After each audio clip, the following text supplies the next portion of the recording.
मैंने GPSC clear किया class 1 Gujarat में रैंक 34 था।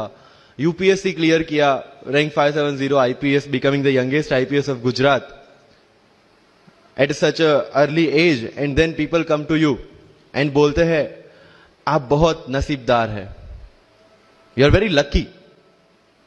आई tell them in reverse, luck favours the brave. कोई अपना लक साथ में लेके नहीं आता, वो बनाना पड़ता है। अगर आपके पास रिस्क लेने का एटीट्यूड है, मैं गुजराती हूं and we know the business, and business का एक ही फंडा है, higher the risk higher the profit. So अगर 8:30 को आपका एक्सीडेंट होता है और 9 o'clock आप मेंस की एग्जाम देने जा सकते हैं, इंटरव्यू से पहले 1 महीने तक आप हॉस्पिटलाइज्ड है और उससे 1 वीक पहले आप दिल्ली जाके उसकी प्रिपरेशन कर सकते हैं, तो luck has to come with you. उसको आना पड़ेगा और आपको आईपीएस बनाना पड़ेगा। लोग बोलते हैं कि एक्सीडेंट के बाद आप जाके आए एंड ऑल, तो द सिंपल था कि मैं एग्जाम के लिए निकला, मेंस मेरा था, सुबह GS3 का पेपर था। 8:30 को मेरा स्कूटी स्लिप हो गया, मेरा लिगामेंट इंजरी हो गया, लेफ्ट हैंड में इंजरी था, सीट से ब्लीडिंग हो रहा था। लेकिन मेरे पास 2 ऑप्शन थे। मैं खड़ा हुआ, मैंने देखा okay, my right hand is safe, and I decided I'll go to the exam hall and write the exam. मेरे पास 2 ही ऑप्शन थे, या तो मैं वहां से उठ के रोने लगूं, यार मेरे साथ ही ऐसा क्यों हुआ, मेरा एक्सीडेंट हो गया, मेरा मेंस खराब हो गया, और हॉस्पिटल जाओ। या दूसरा ऑप्शन था कि मैं देखूं कि मैं 3 घंटे और सर्वाइव कर सकता हूं। हाँ, कर सकता हूं। मैं मेंस के लिए एग्जाम हॉल में गया। ये जितने भी फोटोग्राफ्स लगे हैं, सर ने जैसे बताया कि जितने भी इंसान सक्सेसफुल हुए, अगर आप उसकी लाइफ स्टोरी देखेंगे तो कहीं ना कहीं एक मोमेंट आता है जहां पे वो इंसान की जो स्ट्रगल है वो पीक पे हो जाते हैं।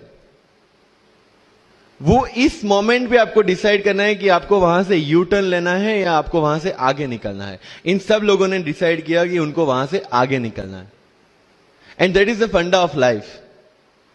सक्सेस उन्हीं को मिलता है जो इस स्ट्रगल वाले मोमेंट से आगे निकलने की सोचते हैं। जब भी आपको लगे कि आपके सिर पे बहुत मुसीबत है, जब भी आपको लगे कि आप हर तरह से गिर चुके हैं, जब भी आपको लगे कि आपके पास कोई ऑप्शन नहीं है, तब एक चीज आप अपने दिमाग में लाइएगा कि यही मोमेंट है जहां से आपकी तकदीर बदलने वाली है।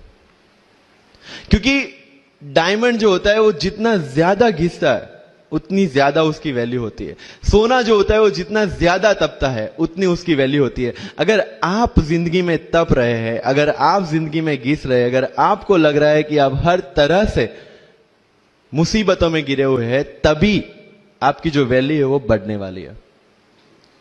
और यही मेरा एटीट्यूड रहा है। लोग बोलते हैं कि तुम्हारी फाइनेंशियल कंडीशन ठीक नहीं थी, पापा इलेक्ट्रिशियन थे, मम्मी हाउसवाइफ थी, डायमंड के कारखाने में काम करती थी, उसके बाद उन्होंने मैरिज में रोटियां बनाने का काम किया, और उस तरह से मैं पढ़ा।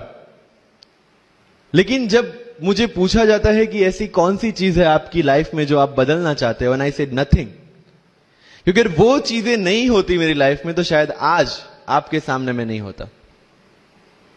तो अगर लाइफ में प्रॉब्लम्स है, अगर लाइफ में स्ट्रगल है, जैसे सर ने बताया struggle is a part of life, and I strongly believe in that. क्योंकि अगर हम दिल्ली में थे, मेरे दोस्त के साथ में निकला बाहर घूमने, तो बोलता है यार ऐसी लाइफ चाहिए, कोई मगजमारी नहीं, आराम से बैठते हैं पूरे दिन एसी वाले कमरे में, बहुत सारे पैसे हैं और कोई टेंशन नहीं, ऐसी लाइफ चाहिए मुझे। मेरे पास ऑप्शन है। बोलता क्या?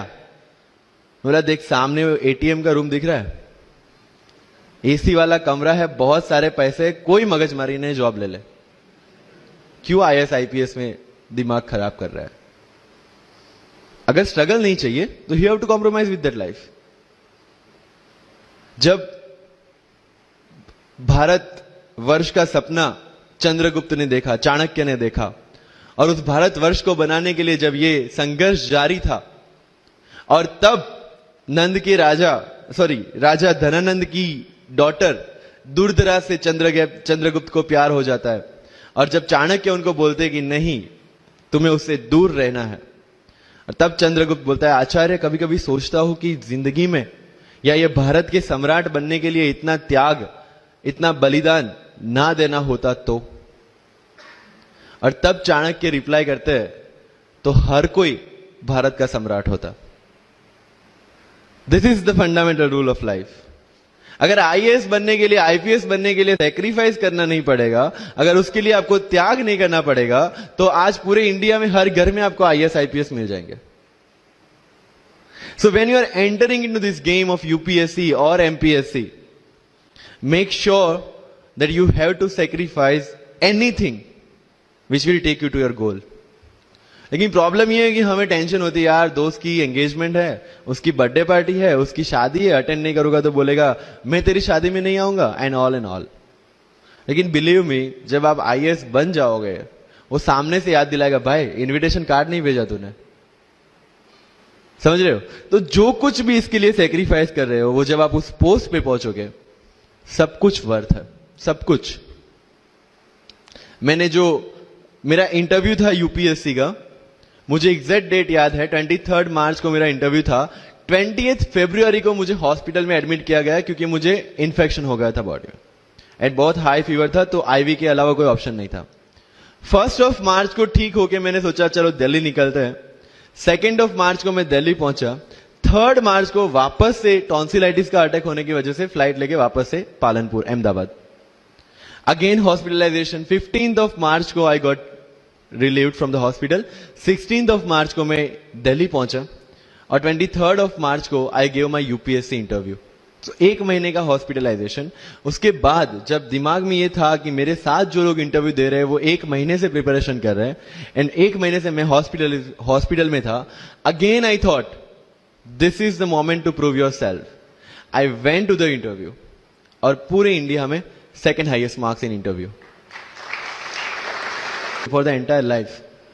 कि जितने भी कंप्लेंट्स आपकी लाइफ में है, मैं यहां से आता हूं, मेरे पेरेंट्स ये करते हैं, मैं वो करता हूं, मेरा इंग्लिश अच्छा नहीं है, मेरा मैथ्स अच्छा नहीं है, ये सारे हमने अपने आप को दिए हुए एक्सक्यूजेस है। You have to find the solution by yourself. अगर इंग्लिश नहीं आता है, I can start with the 5th standard book, और 5th स्टैंडर्ड बुक से भी शुरुआत करने में अगर मुझे अपना ईगो बीच में आ रहा है, then I can not learn it at any stage of my life. Start with the 5th standard book, start listening English, start speaking English. अगर बोलने में शर्म आती है, अपने मोहल्ले के किसी 3-4 बच्चों को जो 1st 2nd स्टैंडर्ड में, उनको उठाओ और उनके साथ बातें करो। उनको वैसे भी समझ में नहीं आ, और अपने को वैसे भी पता है अपन क्या बोल रहे हैं। Getting my point? तो अगर वहां पे भी अगर ईगो बीच में आ रहा है, start doing like this, start speaking. मैं 11th-12th में था, मुझे पता था मेरा इंग्लिश कैसा है, फिर भी I used to speak English, क्योंकि मुझे पता है सामने वाले को तो वैसे भी समझ में नहीं आ रहा है। अगर किसी मूवी में इंग्लिश डायलॉग सुन लिया, पूरा दिन मेरे दिन, मतलब जहां पे भी कोई भी बात करूंगा, मैं वहां पे वो डायलॉग घुसाऊंगा। This attitude should be there. तो लाइफ में जो मैं कंप्लेनिंग एटीट्यूड की बात कर रहा था, वो कंप्लेनिंग एटीट्यूड आपको कहीं पे भी नहीं ले जाएगा। You have to put all your complaints aside, start preparation. क्योंकि आज तक दुनिया यह मानती थी कि एक भी शब्द बिना बोले हम अपनी बात एक्सप्रेस नहीं कर सकते। तब हमारे साथ थे चार्ली चैपलिन, जिन्होंने एक भी शब्द बिना बोले सारी दुनिया को एंटरटेन किया। आज भी दुनिया जब यह मानती है कि सिर्फ औरतें अच्छा खाना बना सकती है, हमारे सामने संजीव कपूर, जिन्होंने पूरी दुनिया को भारत का स्वाद चखाया। आज भी अगर दुनिया यह मानती है कि अकेले इंसान से कुछ नहीं हो सकता, हमारे सामने महात्मा गांधी, जो अकेले चले थे और पूरा देश उनके पीछे चला था। आज भी दुनिया अगर यह मानती है कि धनवान बनने के लिए धनवान घर में पैदा होना जरूरी है, हमारे सामने धीरूभाई अंबानी, जिन्होंने पूरी दुनिया को एक सपना दिखाया, कर लो दुनिया मुट्ठी में, और आज रिलायंस इंडस्ट्री वर्ल्ड की और इंडिया की सबसे बड़ी इंडस्ट्री है। आज भी दुनिया अगर यह मानती है कि हम कम एज, ज्यादा एज में कुछ नहीं कर सकते, हमारे सामने अमिताभ बच्चन, जो आज भी एक साल में 3 ब्लॉकबस्टर मूवीज देते हैं। अगर आप ये मानते हैं कि सिविल सर्विस में आने के लिए आपका बैकग्राउंड होना जरूरी है, आपके सामने Shahrukh Khan without any background आज भी बॉलीवुड का बादशाह है। अगर आज तक दुनिया ये मानती थी कि हम सिर्फ धरती पे रहने के लिए बने हैं, हमारे सामने नील आर्मस्ट्रॉन्ग, जो चंद्र पे जाके आए, आज तक हम ये जानते हैं कि हम क्या है, हम क्या बन सकते हैं, ये जानने का टाइम शुरू होता है अब। Thank you so much.